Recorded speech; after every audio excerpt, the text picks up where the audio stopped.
Rebel Ridge is the latest film from Jeremy Saulnier, who's actually one of the first directors I started to watch with his movie Green Room back in 2016 and Blue Ruin back in 2013. His movies are often very dark, crime movies with themes of revenge and standing your ground, defending yourself. He made the more surreal, probably his most darkest movie, Hold the Dark, back in 2018. And his movies are often defined with hard-boiled cops, characters, and dialogue-driven drama, morally gray areas, violence, crime-ridden bleak cities. In other words, he has reinvented the modern noir to fit his image. I was going into Rebel Ridge pretty hyped up because it is a Saulnier film, and I also forgot that he even had a new movie out. This was a surprise to me. I was also kind of expecting this to be a simple action thriller, which it is defined as on Netflix. Its genre is action. And make no mistake, Rebel Ridge is an action thriller, but it is more than that, and I won't let the Netflix genre labels confuse anyone. No, this is a really slick, modern film noir. It isn't always full of action, but when it is, it's really good. It has a lot of thrills, but it's not just from suspense or drawing out a scene or using loud noises and jump scares and visual tricks to do that. That would be action. Its noir elements boil down to it being driven by dialogue. And I just want to talk about that today, is dialogue. Because this movie has really fucking good quotable dialogue. The kind well-written movie you don't often get, where characters are constantly one-upping each other. But it doesn't feel cheesy or forced or out of character. It actually feels perfectly in character. From Don Johnson's corrupt chief of police, Sandy Byrne, going against Arian Pierre's cool as fuck Terry Richmond, they both bring this gravitas and energy to their performances that helps fuel the fire this movie sets. And it makes sure it doesn't always need to rely on action to be interesting. Because that's what I wanted to talk about today. Rebel Ridge does have action. It's a thriller for sure, but it is so much more than what it appears on the surface. This is one of those rare movies where it's constantly filled with dialogue, but it's not the action that's making it so entertaining as it is the dialogue. Very rarely do you get a movie where you're just waiting to hear what people say because those lines they're saying is what's driving the tension home. This is a deep dive into small towns and police compliance and corruption. It's not like this hasn't been dealt with before in entertainment, but it's how through a modern movie released by Netflix in 2024, we actually get a throwback to the film noirs of the 40s in structure and style alone. So I wanted to talk about that, how Rebel Ridge is an amazing film noir and how it doesn't always need to provide excellent action sequences, yet it's still fast-paced and always tense. One of the things with noir movies is you have a protagonist who's a bit on edge and is always usually a very cool guy. And our main guy, Terry Richmond, is on edge for sure. He's soft-spoken, polite, and he's really fucking cool. Also, with that, you get the corrupt police or authority figures to flesh the plot out. Film noirs always have corrupt police or authority figures. Rebel Ridge does have that. It's really well-paced and starts right off the bat in the first minute introducing us to our main character, and the movie gets right into the plot almost immediately. There's no waiting. He's biking on a country road when several officers stop him. They hit the back of his bike, cuff him for refusing arrest, even though he had earbuds and was telling them like he couldn't see them. He's a suspect in a bike robbery. When Terry asks to see the police report, the cops refuse. Right away, the dialogue is so clean and fast and does a good job getting under your skin. You feel annoyed at these cops, that they're harassing this guy, Terry. You get that the cops are also doing their job, but they also play the morally ambiguous, corrupt cop roles really well, so you're kind of like not exactly sure how to feel. They don't do anything that's against the law or openly corrupt, but judging by their attitudes and manners towards Terry, they don't like him. And all the actors here are really good and good throughout. Then the cop sees money Terry needs to post bail for his cousin. It's this inciting incident that sets up the chain of events that sets up the rest of the movie. Now Terry is trying to do the right thing and get his money back the legal way. And he goes to the town courthouse where he learns from an employee there named Summer, who's played by Anna Sophia Robb, that he's probably going to spend more than he lost to fight in court to get his money back. And even worse, he probably won't be able to help out his cousin. And this brings us to the next step of the noir genre where we get our femme fatale.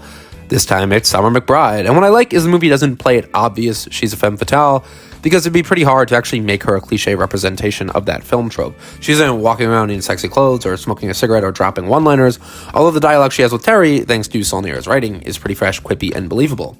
Summer is the femme fatale of this movie because she helps the protagonist out, not because she's a love interest, but because she just wants to help him out. It's a form of plot device that works because we need more heroes on our protagonist's side.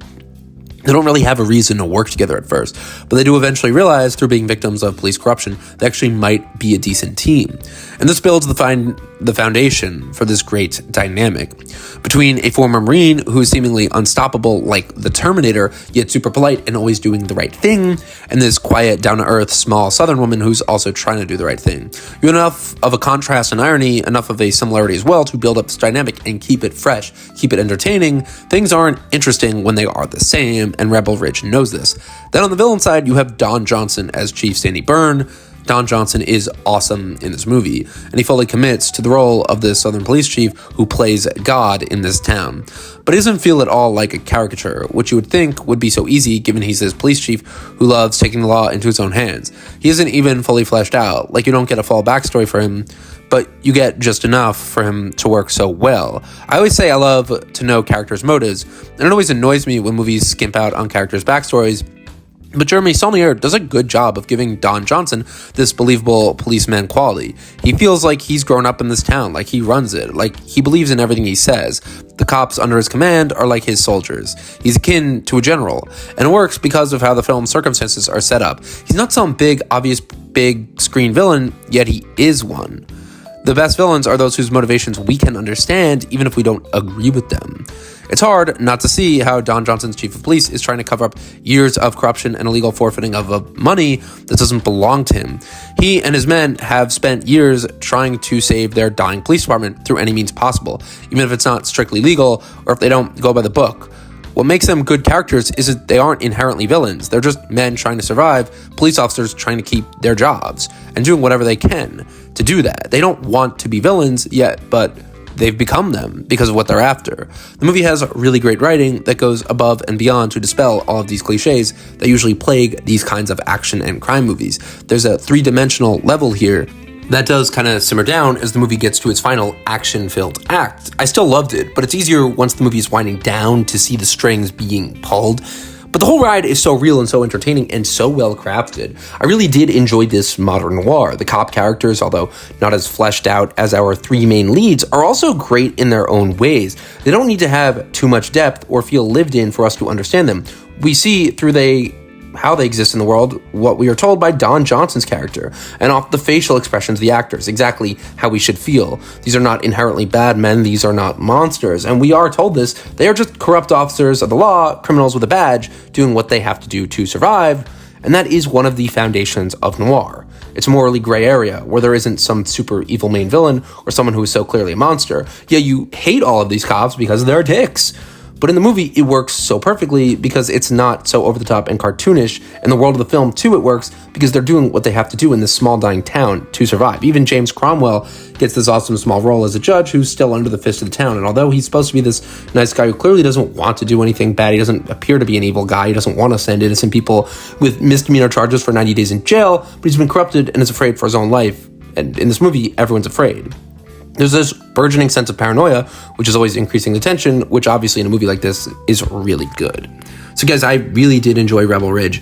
I love movies where you can have really great dialogue. You don't necessarily need to have this amazing camera work or these incredible set pieces. Obviously, the movie looks good. It has great actors, but really it just comes down to amazing dialogue. This is a movie that if you wrote or you really had great ideas and great stories and got great actors to do it, it could be done. It's not something that requires tons and tons of moving pieces. Yes, there's action elements here, but really at the end of the day, with great noir, you just need great writing, and this movie's brilliant. I love movies where you could just be watching it for the dialogue and like you're just constantly engaged. People watch action films because they want to see what's going to happen. They want to see the action. I did want to see the action in this. The action in this is amazing, but more than that, I loved all the dialogue because it was so tense and just was great writing. So let me know what you guys think. I really recommend watching Rebel Ridge if you haven't. Thank you guys so much for watching.